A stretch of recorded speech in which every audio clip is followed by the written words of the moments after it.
Good morning, everyone. On behalf of South Carolina Bio, we're so appreciative that you joined us for this virtual panel discussion, which is focused on leading and navigating in the midst of a global pandemic that is still very much with us, as we must necessarily strive to effectively reopen our economy as safely as possible. This takes real leadership, and gratefully we have some very strong, very visionary leaders with us this morning that are fully up to the task. I have the privilege of moderating what I know will be a dynamic and informative conversation with United States Senator Lindsey Graham, University of South Carolina President Robert Caslen, Nephron CEO and owner Lou Kennedy, who also gratefully serves as chairman of the board of directors for SCbio, and Bio's Vice President for Infectious Diseases and Diagnostics, Phyllis Arthur. Let me just say from all of us at SCbio to our panelists, we're extremely grateful for the time you're dedicating to this morning's webinar.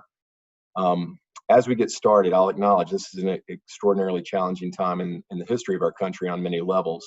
And so before we get to our primary focus of the discussion, which is to reopen our economy and literally our way of life, and while still dealing with a virus that tests us mightily, but there are also silver linings for us to embrace. I want to also acknowledge that we've all been moved by the chorus of voices speaking up for continuous improvement in our collective quest for justice and equality for all. And I'm reminded each day that there is so much more that unites us than divides us in this big, wonderful, complex country.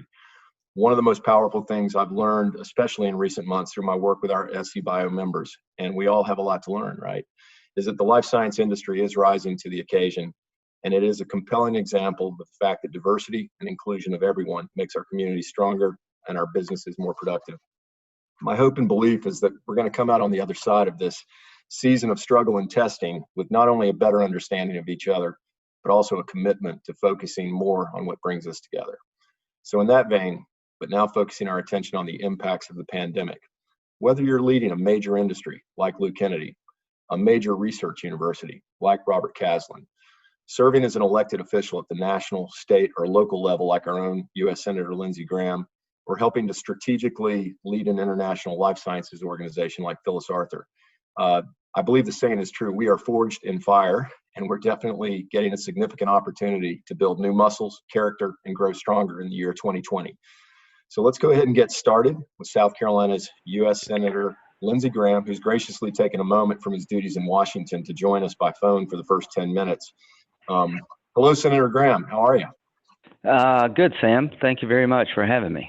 We really appreciate you joining. And we would love to just hear some of your perspectives about COVID impacts at the national level, where we are today, and maybe even more so, significant future opportunity that you've been talking about for onshoring, repatriation of drugs, medical devices, PPE, and how the Palmetto State can directly benefit from that national strategy, Senator. Well, thanks.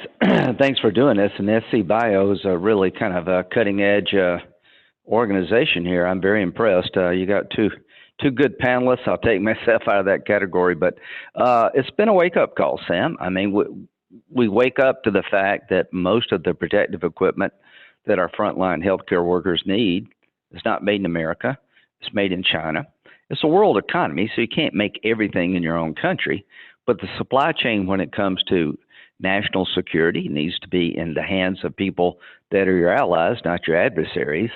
So I would look at the PPE issue as a national security issue, that the protective equipment we need, the masks, the gowns, all the protective equipment that goes into dealing with the pandemic, we need to control that supply chain and get most of it back out of China into the United States or certainly our allies. So what have I done? I'm working on legislation that would take the PPE equipment supply chain and considered it a national security asset. The Berry Amendment in the Defense Authorization Bill requires American companies to manufacture our military uniforms. Now, they have some subcontractors throughout the world, but they're allies. If you can't provide uniforms to your own military, you're really at risk. So the Berry Amendment years ago was an acknowledgement by the Department of Defense when it comes to uniforms and protective equipment for our military. We need to control the supply chain, and it's really helped our textile industry.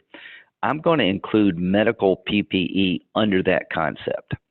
So what it will do, it will look at the PPE supply chain as a national security asset, and we're going to provide tax credits to companies that will produce PPE in the United States. We provide tax credits to companies that produce alternative energy like wind and solar to help the environment and make us more energy independent. I'm going to use that same concept to incentivize companies to get into PPE business in the United States. So it's kind of a double effort here. Make PPE a national security asset under the Defense Authorization Bill, just like military uniforms. Incentivize onshoring by having tax credits for American companies to produce the product. When it comes to antibiotics, therapies, and vaccines, and the other aspects of the medical supply chain, we're going to do the same thing. We're going to incentivize our pharmaceutical companies to go back in business here, to do the compounding in the United States, get most of it out of China if we can. I have a Coronavirus Accountability Act that requires the FDA to certify that compounds coming out of China meet FDA regulations. That will go a long way to basically professionalizing the medical supply chain. But Lou's on the call here. She does business throughout the world, but what we have in West Columbia is really exciting. We have a pretty strong medical supply chain footprint. If we can pull this off, the biggest winner of PPE coming back to America will be the American textile community and allied industries. Milligan Textiles is making 3 million hospital gowns up in Pendleton. If we can pull that supply chain back out of China, get it back in the United States or in the hands of friendly allies, the second wave, if it comes, the first wave is not gone yet, will be much better prepared. On the pharmaceutical side, the compounding of antibodies, of vaccines, of antibiotics is pretty much left America. The way you bring it back is to give tax preferences to American companies that will produce these compounds in the United States. Why don't they go to China? It's just cheaper. You have a lot of smart people over there. They can do this a lot cheaper. But we want the FDA looking at the Chinese produced products, and we want to incentivize onshoring of the entire medical supply chain, not just PPE, but the actual pharmaceutical side of it. And the way you do that is you incentivize American manufacturers through tax credits to go back in business, and you crack down on China's cheating. That's the way you do this. Senator, I can tell you, as South Carolina's lead life science economic development organization, this is one of the silver linings from all of this that we want to leverage fully, and we really appreciate the very deliberate efforts that you're making in the nation's capital to create an environment that's conducive to that, and where American companies can be very competitive. We think South Carolina is uniquely poised, just with our business environment and commitment to advanced manufacturing. Lou, I know you've had a lot of conversations with Senator Graham, and he's been in your facility multiple times. Why don't you take us a little deeper on this topic, your view, and maybe ask the senator another question? Well, you're exactly right. Senator Graham was here about 3 weeks ago and held a press conference to talk about these very issues. We are absolutely supportive of that. I met with Senator Graham as well as the president and vice president even before COVID to encourage and try and inspire us to really focus on the repatriation of companies, particularly the active pharmaceutical ingredient. While we're making pharma finished dosage here in America and certainly here in South Carolina, very few of the active pharmaceutical ingredients are made in America. And in fact, the precursor chemicals are probably 98% coming from China. So there are some EPA concerns, and I think some of that could be addressed along with these tax credits that Senator Graham has mentioned. And I think it would go a long way to encourage us to really inspire the companies to bring those back. And since Senator Graham has already so eloquently addressed that, I'd also like to compliment the senator and the rest of the South Carolina delegation for their push toward full rural broadband or connectivity for all South Carolinians. The opportunity to do telehealth, telemedicine is has been highlighted during this COVID pandemic. And I am thankful that our whole delegation is firmly supportive of that movement to spend more money and add more connectivity. Senator Graham, will you talk to us a little bit about some ideas that you guys have discussed, or maybe something that we could do to be supportive of you for the internet connectivity to support pharma and telehealth, telemedicine? Well, that's a good that's a good question. As a matter of fact, thanks for the tour. I really learned a lot. You got a fantastic business. Again, South Carolina could be the biggest beneficiary of onshoring of the medical supply chain, but broadband. So I've got a $20 billion bill. That's a lot of money. But what I want to do is, if we do an infrastructure package, which I think we will, we'll be crazy not to focus on broadband for rural America and urban poor areas, these opportunity zones that Tim Scott helped create. I want to wire them all up with 5G, whatever the advanced technology is. But we've learned during COVID that you can do a lot of telemedicine in South Carolina to keep people off the roads, keep them safe in their home. And that's the future in many ways. But you got to have high-speed internet to do it. So I'm focused like a laser on making that part of the infrastructure package. And one of the things that we're looking at doing is having each state inventory the dead spots and have a competition to supply high-speed internet to those areas. We'll have federal dollars, up to $20 billion. States can submit plans for their dead spots, for lack of a better way of saying it, and we'll create a sense of competition in the private sector to fill in those dead spots. The rural co-ops on the electric side and telephone side are about 75 years old. We took power to rural America, and it changed rural America. We have abundant, affordable power in the United States. Everybody has access to a telephone, but broadband is the equivalent to power and phones for the 21st century. And we need to kind of use that co-op mindset of making sure that broadband is available to every region of the country, no matter how remote, no matter how rural, and no matter how stricken with economic distress and big cities. Without this, you're going to miss out on the 21st century. So it will be part of any infrastructure package. Thanks for the question, guys. The bells are ringing. I've got to go. But I appreciate what you're doing. Count me in as your partner to get PPE back on shore, to get the medical supply chain more under our control. And when it comes to broadband for rural South Carolina, urban poor areas, it is an absolute national priority that the president shares. Thanks for having me, and stay in touch and let us know what we can do, Sam. Thanks so much, Senator. We really appreciate it, and we will be in touch. Best. Okay, and Lou, thanks for jumping in on that. I'm going to have the pleasure now of shifting to your university president, because I know there's not a bigger Gamecock fan out there than our own Lou Kennedy. President Caslen, really exciting to have you join us today. Thanks so much. And I've just got to say, it's very impressive to me that USC was one of the first 5 major public universities in the country to announce plans to fully reopen its campus to students in the fall. Can you please provide some background and insights on that very significant decision, and how, a little bit at least, how you envision the university's plan to unfold over the summer and leading into the fall? Well, thanks a lot, Sam. It's a privilege to be with you and to be with Lou and also Phyllis. What a great panel that you got together here. Well, you know, before I talk about opening the university again, it was a tough decision to close the university down during last spring break, and most of that was driven by some of the Arnold School of Public Health epidemiologists that we have here, some really experts in public health. I mean, some of them you might even seen on CNN and Fox News, because they've been experts that have been a lot of people have talked to. So they've been very helpful. And I think it was during the beginning of spring break, they had said, do you see what's happening to the Princess Diamond cruise ship?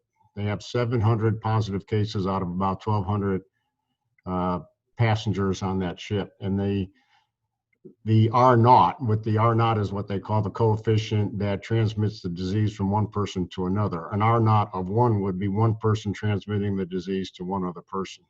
And they said the Princess Diamond is the R0 of 7. I said, just think of your college campus as a Princess Diamond, because these students who are all over the United States, all over the world, are going to come back together, and they're going to have whatever they have, and they're going to come onto a campus where they're very close, and it's designed to be close in the classrooms. It's designed to be close in social activities, and that R naught is not one. It's going to be an R naught of 7, so it can really expand and expand. And we felt that the most important thing for any decision that we made was the health and the safety of our students, our faculty, and our staff. And also, since we're an urban campus, we realized that it was tremendously important that if we had any type of outbreak, that we contain it within the campus community, because of the very vulnerable groups that are within the Columbia community, of which we're a part of. And we don't want, the last thing we want to do is to have a virus that spreads into the overall community as well. So we want to watch that very, very carefully. So that was the tough decision. The decision now to open is even a harder decision, in my opinion, because it's really an issue of trying to balance cost and risk. And the cost, from my perspective, is really not necessarily the cost of lost revenue or the cost of dealing with COVID-19. The real big cost is the degrading value of the proposition of higher education, as these students, these next future leaders of our communities and our corporations, as they see higher education and they lose its value proposition because their semester was interrupted, their semester of how we delivered education online during the springtime was not in their expectations, and they're starting to turn and look at different career paths. And that's really starting to show across the nation. If you talk to most presidents of higher education, they're looking at a 15 to 20% drop in enrollments, both with the freshman class and even some of the students that are going to take a gap year and perhaps not come back. And the cost of the degrading value of the proposition of higher education, I think, is the bigger cost. And it's something we really have to take into account. And I realize that the students are expecting a residential type of model, but that model is also blended with some online capability, with great technology that empowers a new modality of being able to synchronize in and out. And I think that's tremendously important. But at the same time, we have to balance their expectations in bringing them back with the risk of a virus that is not gone away yet. And the virus is still around. It's abated. Well, I mean, I know we're dealing with certain spikes, but if it's abated and it's still going to be around, we don't have the herd immunity, we don't have the vaccine that's in place, perhaps until the wintertime or even next spring, then we have to be able to balance risk and cost in some capacity. And I think, Sam, the way we try to do that is we look at the risks and we try to mitigate what those risks are. And our risk mitigating factors that we put in place are principally 100% testing. And Nephron is really tremendously helping us with that. And I'll plan to talk about that a little bit later on. The tracking and the tracing, so that if someone is positive, that we can be able to identify exactly where they are, who they have been with, and we can take the necessary precautionary measures. And probably the hardest part of our risk mitigation is to separate students.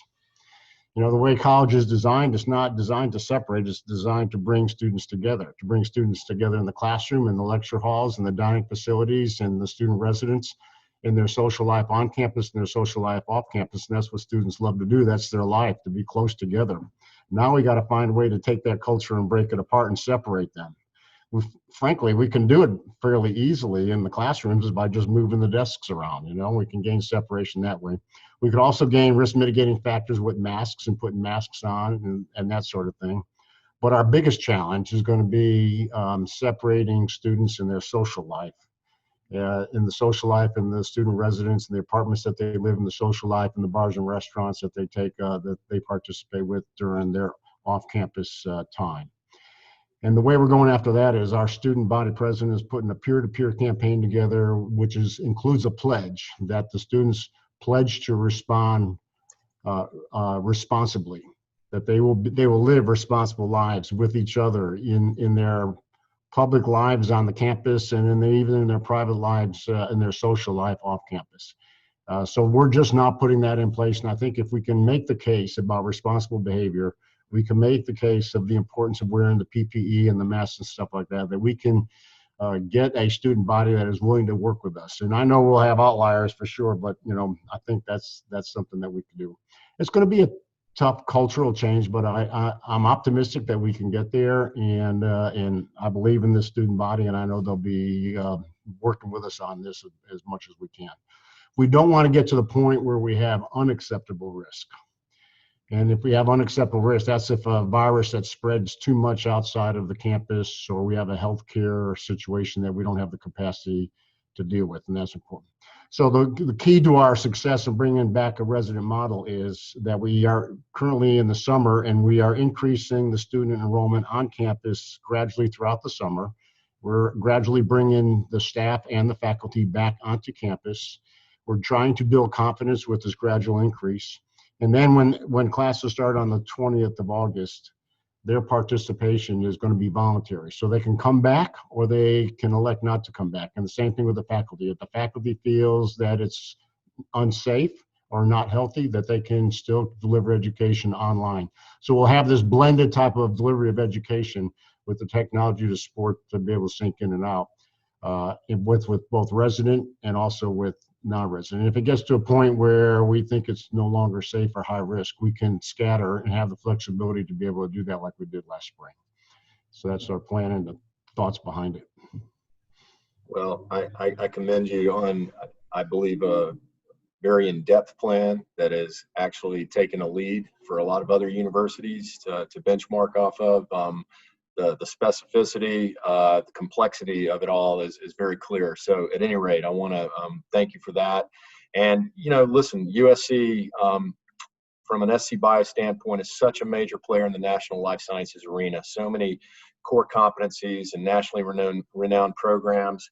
And the relationship between the university and a lot of our industries is core to the success of our vision. I cannot imagine a more impactful industry academia partnership than the one that's been forged between University of South Carolina and Nephron Pharmaceuticals. Can you give a couple of highlights about that unique relationship and what it means to USC before we shift to Lou? Yeah, thanks, Sam. Well, first of all, we have such respect for Nephron and for Lou and the work that they do and the support that they give our university in so many different ways. Just the other day, they came with bushels of or huge boxes or whatever delivery of hand sanitizers that they have, so that every single one of our students, every single one of our faculty members has hand sanitizers. And it's just really great what they do. But here's some interesting. So I told you about the 100% testing. So here's one of the challenges that we're seeing with this age group of young men and women that are out there. The challenge is that about 1.5% of them are positive but asymptomatic, which means that they are positive, which means that they can spread the virus, and they don't even know that they're positive because they have no symptoms, or they have such light symptoms they don't realize that it's the COVID-19. They just think it may be an allergy or something like that instead. Pretty interesting. So if we bring 30,000 students back on the 20th of August, 1.5% is 450 positive students that are running around. And if we test them all and we don't get the test results back for 5 to 7 days later, that means they're running around infecting each other for 5 to 7 days and they don't even know that they're doing it.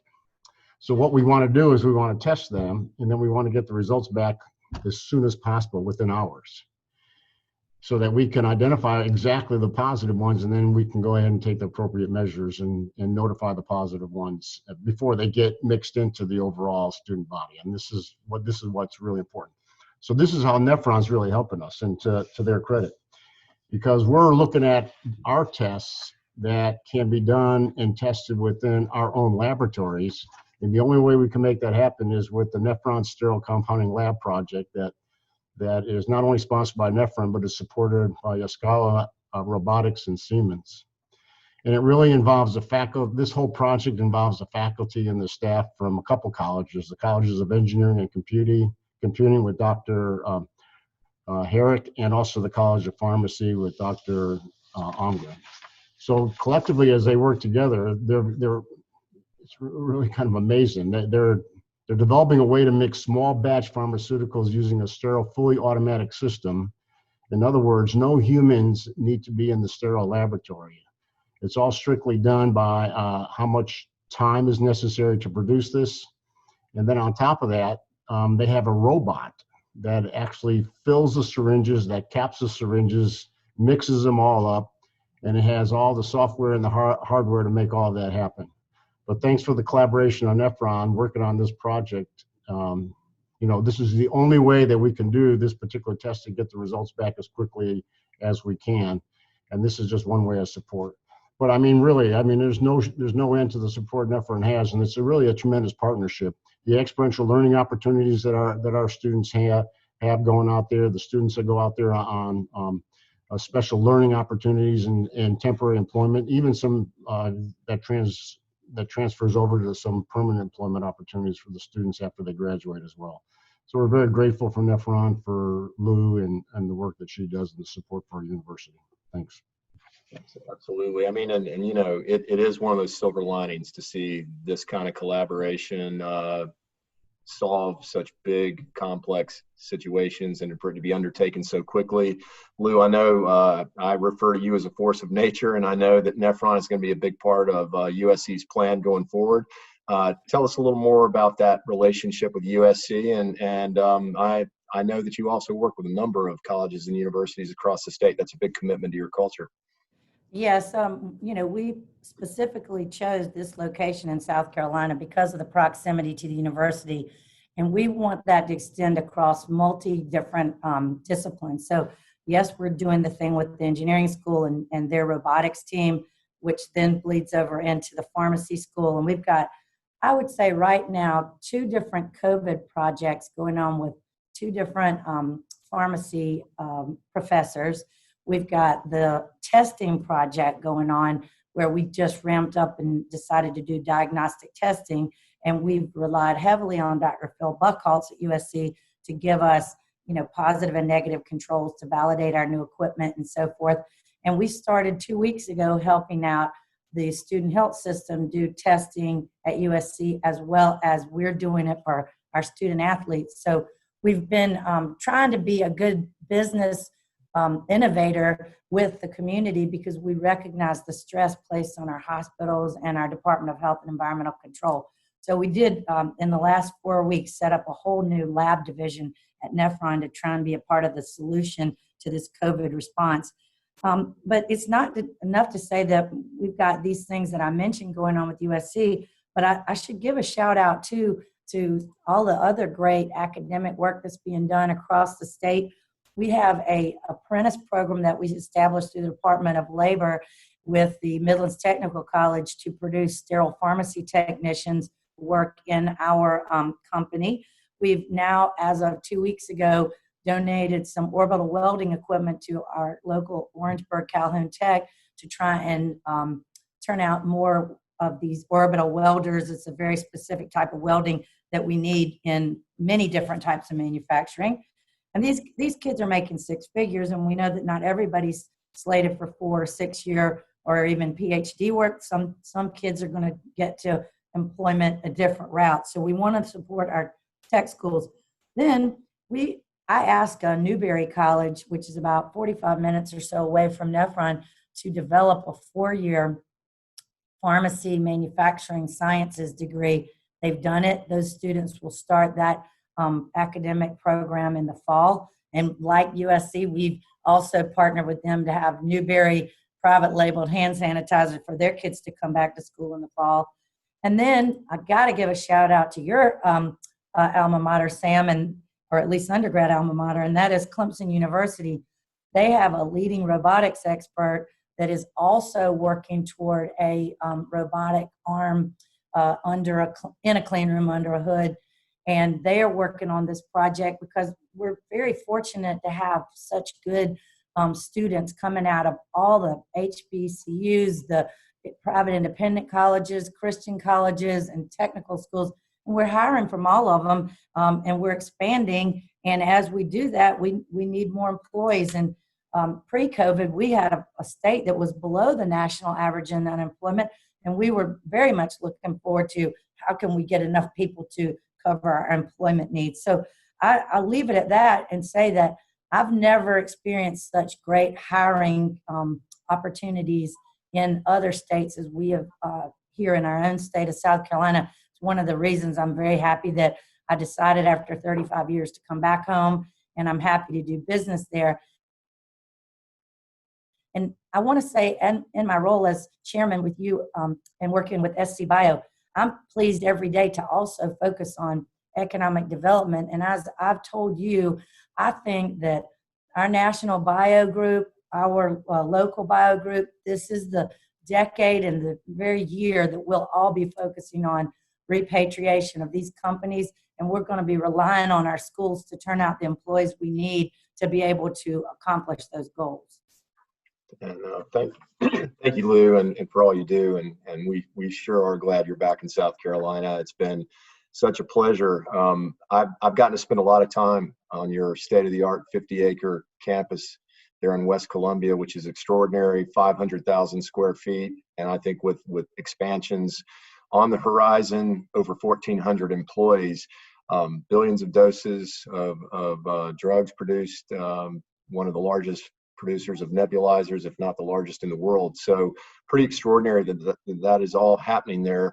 You have had huge business growth even during COVID, as the life science industry has been needed to help navigate this. So safely getting a lot of employees on and off your campus. You've employed all kinds of strategies. Tell us a little bit about that, and then just give us a little bit of a Nephron update on what's next. Well, we recognized in February that this was, likely coming to us here in America, certainly South Carolina. So we established protocols right away for how would we handle our essential, well, they're all essential because our drugs are essential. We make respiratory medication and it's a respiratory pandemic. So we established early on how would we work on personnel flow through the building, how would we keep common areas clean, what kind of personal protective gear was going to be needed. We immediately, the minute the FDA gave us permission to begin making hand sanitizer, started doing that and made it only available to frontline first responders in the early weeks, and then expanded beyond that, probably about 4 weeks in. We also we're just fortunate that we were testing out some equipment, doing our due diligence on some vaporized hydrogen peroxide automated equipment to fog the common areas. We bought it for clean rooms, but we decided to use it for the common areas, and that thing has been a lifesaver. Now, I'm hardwiring that into our clean rooms, but we had, lucky for me, bought some small equipment. And I should say that we asked Professor Almgren and the USC's PharmD students to help us with the validation of how much kill we could obtain with that type peroxide. And we've done that in the fall. So thank goodness we had that to work. And we do that fogging twice a day. We've beefed up all the sanitization of, doorknobs and this and that and the other. And then I early on started providing our employees with free vitamin C, colloidal silver, hand gel, anything that we could identify on the market that we could get through our in-house employee pharmacy. And we just made it available, even right down to free Kleenex for everybody. So we were, obviously concerned early on, and we've been very fortunate, knock wood, to keep the number of cases to an absolute minimum.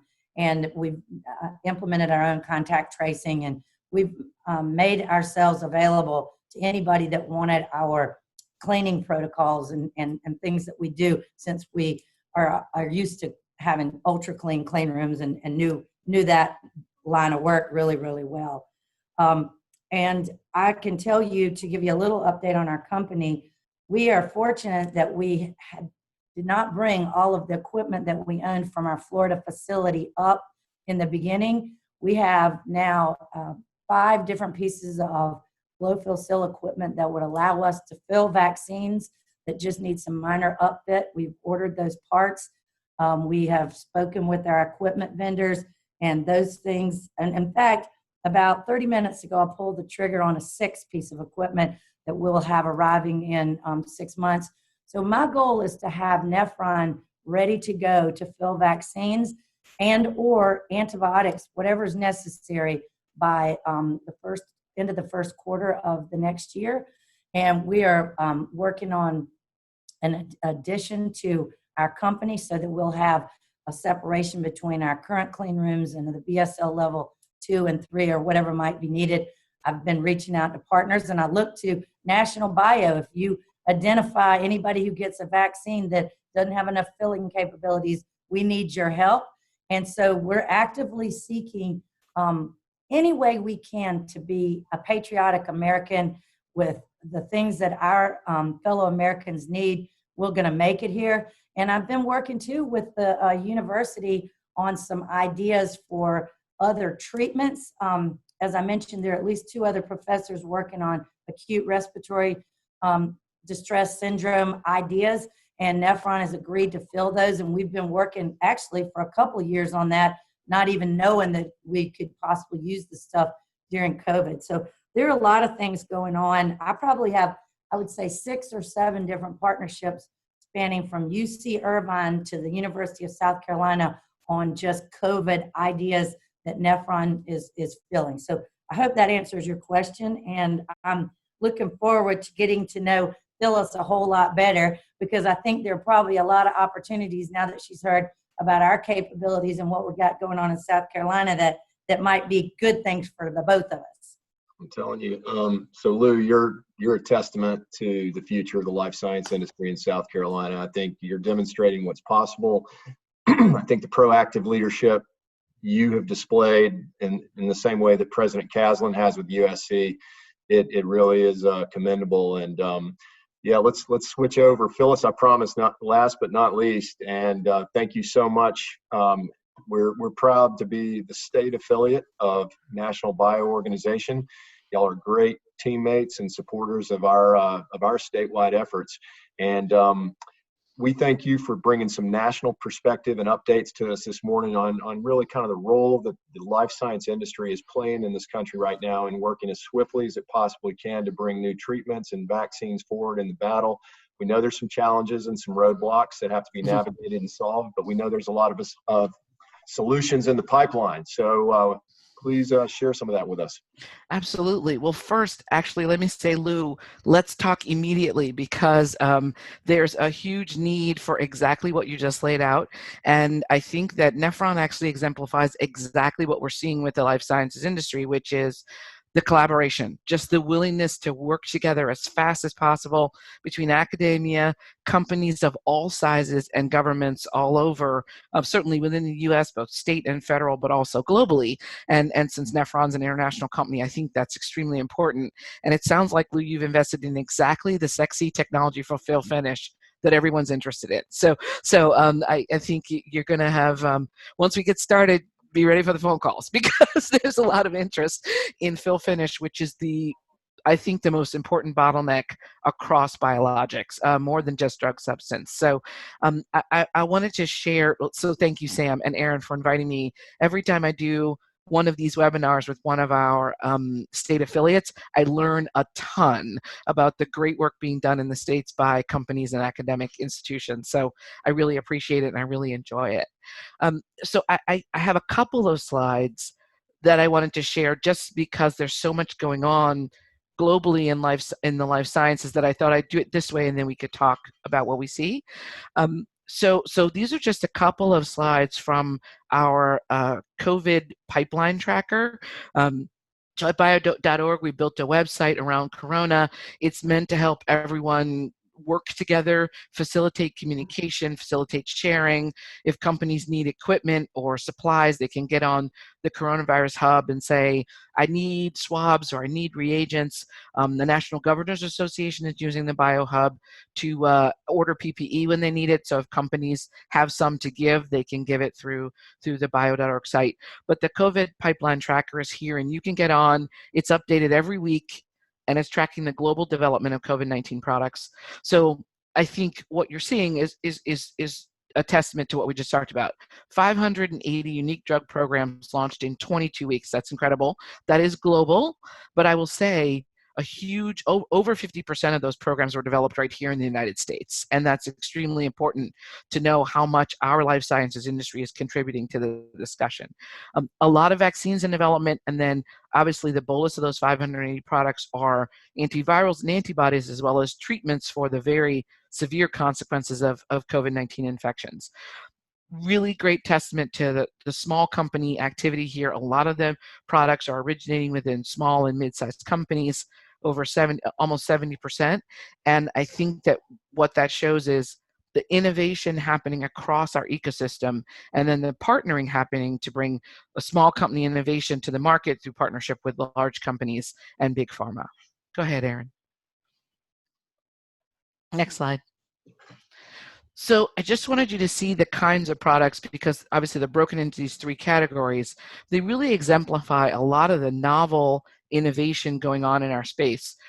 Obviously, COVID-19 infection leads to a lot of different problems with patients that have to go on a ventilator. They may have blood clotting issues. There's obviously the inflammation of the lungs, other parts of the body that are compromised. And so you see a host of different treatments going after those various issues. Lou mentioned ARDS, acute respiratory distress syndrome. Lots of products directed at handling the inflammation that's so important, but also some new products for the blood clotting issue, the anticoagulation products. Then, of course, there's the antivirals, which includes a really interesting set of antibody-related products that could actually help keep the virus from replicating, keep the virus from entering the cells. Some of these products could be used both for later stage, people who are more ill, people who are asymptomatic but diagnosed, but also potentially as short-term protection for people who might be exposed. So I think you have some prevention modalities that could be very uniquely used in these antibodies that could protect healthcare workers and first-line folks in the short term before they get a vaccine. And then you have many different vaccine technologies being used that are, I think, going to help us have a bunch of different kinds of vaccines that could be stronger in one population or another, or maybe all work the same in multiple populations at risk. Next slide.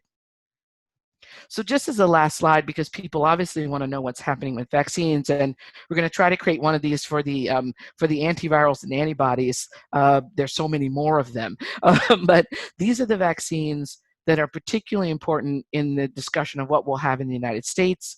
You see there being a lot of these products are moving very rapidly through the development cycle, but still with a focus on making sure we have enough data to have a good understanding of efficacy and a strong safety profile, as well as strong safety monitoring once they're approved. And so a lot of key products, several products will be going into the last phase of development this summer. So AstraZeneca's product with the University of Oxford, Moderna's product, these products will be going into phase 3 very soon. You may have seen some news about Moderna's plans for phase 3 in the news today. And a lot of this work being done in partnership with small and large companies and the US government through BARDA and the Department of Defense. So companies are really working hard to bring really important products, both to treat, to prevent, to vaccinate the American people as we need it and as quickly as possible, while still, of course, paying close attention to safety and efficacy. Yeah, no doubt. This is really kind of stunning, the timing, when you look at what the normal time process is for something like this, and to see the CEO of Pfizer, among many other companies, talking about vaccines possibly being ready before the end of the year.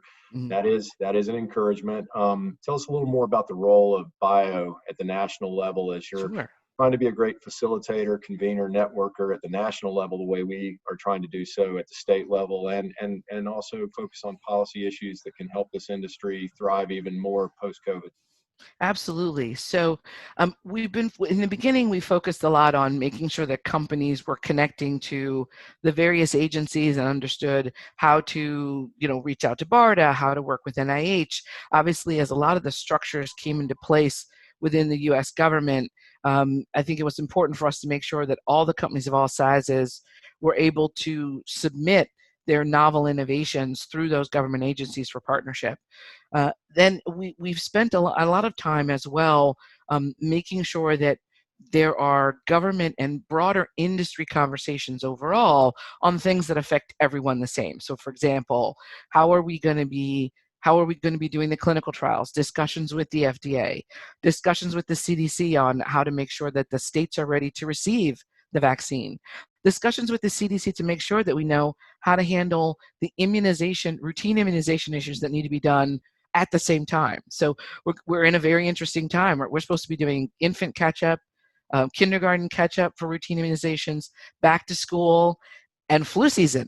And all of those things are supposed to happen in very unique ways because we're trying to social distance and protect people from getting COVID.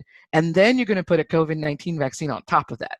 So how do we work as industry with the CDC and the states to make sure that they have what they need to be ready and the clinicians have the guidance they need to make their patients feel safe coming back for routine immunizations and COVID-19 immunizations. So we're working on that quite a bit.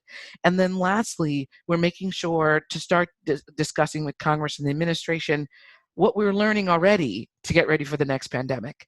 And there's been a lot of work there. Chairman Alexander and Senator Murray today are having a hearing on this very issue. They've launched a document to initiate a really good discussion about how we take what we've learned from this and prepare better for the next pandemic. Senator Graham kind of touched on this. One of the ways is having more manufacturing infrastructure at home.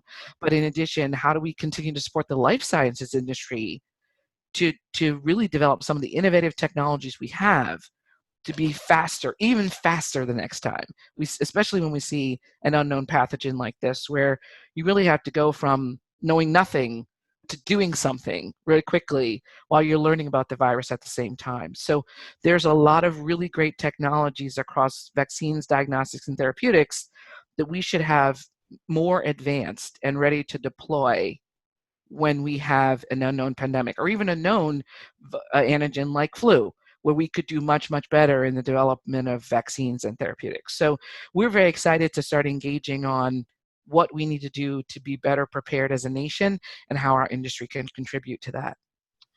Well, those are huge topics. A lot of complexity, and it is encouraging to me and increases my confidence to see what our friends in DC are doing. So thank you for the bold leadership that y'all are also showing, and for being such great collaborators with us. You know, we're moving into that last magic 5 minutes of this session, because I could talk with y'all all day and go a lot deeper. But I'd like to give each of the panelists, starting with President Caslen, just a final minute or two to talk about. We've all searched out silver linings. We've all learned some compelling lessons. I'll tell you, SCbio had to pivot dramatically, from some of our core focus areas. Suddenly we were helping launch emergency supply online portals for healthcare systems and job boards to sort of demonstrate the folks like Nephron hiring when so many people were laid off, and up our communications. Those are some muscles we don't want to lose. We're going to try to continue some of the good habits. And frankly, we've all gotten used to being virtual together. There's actually some efficiency with that as well. So, President Caslen, a lesson or insight learned for you that you'd like to share, or a silver lining that you see for USC going forward in this? Well, thanks, Sam. There's a couple of really, I think, important lessons. I think first and foremost that in any crisis, the leader really has to be informed, has to understand the nature of what's going on, the potential consequences, second, third order effects, and it has to be able to make bold decisions and quick decisions, and not get so hung up on, how people are going to react to. Just know that it's the right thing to do and move forward. It's also very important that understanding that every crisis has opportunities that are out there. So as much as you may be dealing with the fire at your feet in the middle of a crisis, you can never lose sight of where the strategic horizon is and where those opportunities are that are being created as a result of the crisis. So one thing that I give our staff a lot of credit for is that in the midst of this crisis and dealing with it, they at the same time were developing the next 2 to 5 year strategic plan for the University of South Carolina. And frankly, that's probably the most important thing I can do as a president, is to put a strategic plan together that has a vision of being the preeminent flagship university in the nation, that really focuses on the needs of South Carolina and the people of South Carolina, which we're a flagship university of. That we serve the people, that we find the needs, whether it's an economic need, whether it's a business need, whether it's a K through 12 pipeline, whether it's access for those K through 12 students getting into their flagship university, or maybe it's affordability issues, and find ways that those students can afford this type of education. And then at the same time, we came up with 8 priorities. The first priority is really focused on our students and what we need to do to get them where they need to be. The second is a world-class staff and faculty And the third is to achieve the highest levels of research, which is very important, I think, because we have to be not only a Carnegie R1 research institution, we have to be Association American University Research, especially generating that business and those opportunities for in South Carolina. The next one really is our culture, so that we have a climate of inclusion, we have a climate of diversity, we have a climate of equitability that sets the parameters for a culture that has a set of values of which everybody will internalize, where everybody, regardless of race, ethnicity, gender, or whatever, that they feel that they're valued members of this community and valued members of this team. We also are part of a system, the South Carolina system, so we have a priority that talks about system and system governance.